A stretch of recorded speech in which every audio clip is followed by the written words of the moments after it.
Assalamualaikum warahmatullahi wabarakatuh.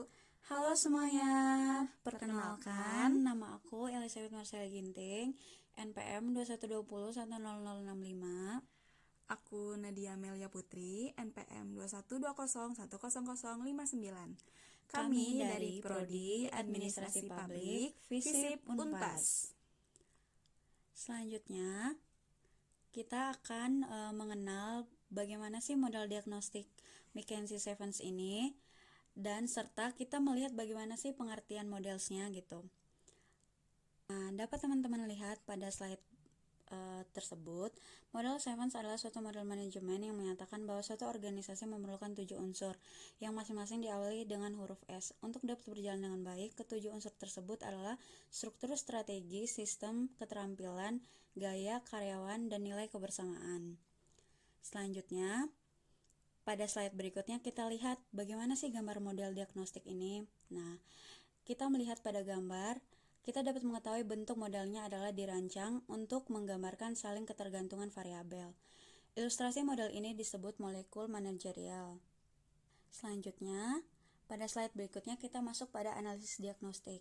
Yang pertama kita lakukan adalah konsolidasi.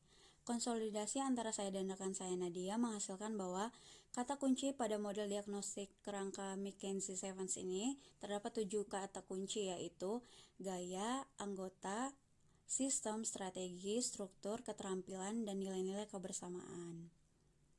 Setelah dari kita mendapatkan konsolidasi, kita akan melihat kata kunci yang sudah kita dapat dari hasil konsolidasi, yaitu yang pertama ada gaya, anggota, sistem, strategi, struktur, keterampilan, dan nilai-nilai kebersamaan. Itulah kata kunci yang kita dapat dari model McKenzie-Sevens ini.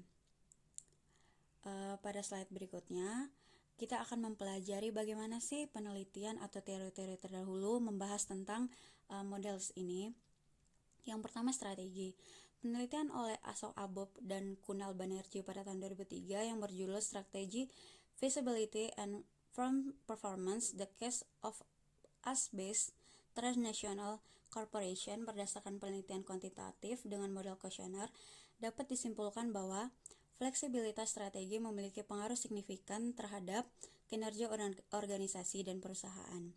Fleksibilitas meningkatkan lingkungan dan memiliki dampak positif yang kuat terhadap probabilitas. Selanjutnya kita melihat apa sih struktur penelitian terdahulunya gitu. Penelitian yang dilakukan oleh Budiasih pada tahun 2012 tentang judul Struktur Organisasi, Desain Kerja, Budaya Organisasi, dan Pengaruhnya Terhadap Produktivitas Pegawai Studi Kasus pada PT XX di Jakarta. Penelitian ini menggunakan alat analisis regresi linear berganda. Hasil penelitian ini adalah sebagai berikut. Perubahan struktur organisasi, desain organisasi, dan budaya organisasi berpengaruh terhadap produktivitas karyawan. Yang kedua, perubahan struktur organisasi adalah faktor paling penting terhadap produktivitas pegawai. Selanjutnya yang ketiga yaitu sistem.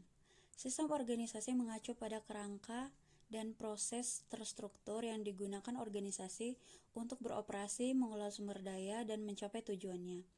Ini mencakup segalanya, mulai dari bagaimana keputusan dibuat, peran dan tanggung jawab, saluran komunikasi, proses alur kerja, dan budaya keseluruhan dalam organisasi. Pada dasarnya, DNA lah atau sistem lah yang membentuk cara suatu organisasi berfungsi. Selanjutnya akan dijelaskan oleh rekan saya Nadia. Berikutnya ada staff. Organisasi dalam kegiatan pencapaian tujuannya, faktor yang paling penting adalah sumber daya manusia. Karena sebaik apapun sebuah organisasi, sebanyak apapun sarana dan prasarana yang dimiliki organisasi, tanpa adanya peran dan sumber daya manusia, semua itu tidak akan berjalan dengan baik. Karena sumber daya manusia berperan sebagai penggerak bagi kehidupan organisasi. Manusialah yang mengatur dan menjalankan sarana dan prasarana yang ada di dalam organisasi. Oleh karena itu, dalam upaya mendukung pencapaian tujuan organisasi tersebut, diperlukan sumber daya manusia yang berkualitas dan profesional. Sumber daya manusia yang berkualitas dan profesional cenderung memiliki kinerja yang lebih baik, sehingga upaya peningkatan kualitas sumber daya manusia sangat penting untuk diperhatikan oleh pemimpin organisasi.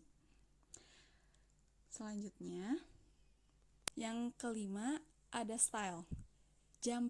Jampagau 2019 melakukan penelitian untuk menguji pengaruh gaya kepemimpinan, motivasi kerja, dan budaya organisasi terhadap kinerja karyawan PT Bank BNI Syariah Palu.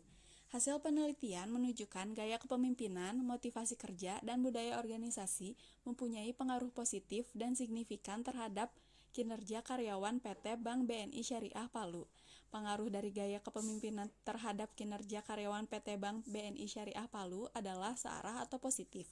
Pengaruh dari motivasi kerja terhadap kinerja karyawan PT Bank BNI Syariah Palu adalah searah atau positif, dan budaya organisasi terhadap kinerja karyawan PT Bank BNI Syariah Palu adalah searah dan positif. Selanjutnya, yang keenam, ada skill. Menurut Demus, secara sederhana, organizational skills merupakan upaya mengoptimalkan usaha di organisasi atau tempat kerja untuk memperoleh hasil yang baik. Organizational skills memungkinkan karyawan untuk bisa selalu produktif dan bisa menyelesaikan pekerjaan sesuai dengan tenggat waktu yang telah ditentukan. Dengan menguasai organizational skills ini, seseorang dapat merencanakan dan memprioritaskan hal-hal penting yang perlu dilakukan dalam menyelesaikan tugas atau pekerjaannya. Selanjutnya, yang ketujuh, ada nilai-nilai kebersamaan. Nilai kebersamaan adalah nilai inti yang mengatur kesehatan organisasi. Saat menerapkan perubahan organisasi, mengharapkan modifikasi perilaku dari karyawannya, yang hanya mungkin terjadi jika budaya perubahan dan nilai-nilai organisasi kuat. Selanjutnya, di sini ada peta jalan. Di dalam peta jalan ini ada strategi, sistem, style, struktur, staff, skill, dan nilai kebersamaan yang akan mencapai tujuan organisasi. Selanjutnya ada kesimpulan. Bentuk model juga dirancang untuk menggambarkan saling ketergantungan variabel. Ilustrasi model ini disebut molekul manajerial. Meskipun penulis berpendapat bahwa ada variabel lain dalam organisasi yang kompleks, variabel yang direpresentasikan dalam model dianggap sangat penting bagi para manajer dan praktisi.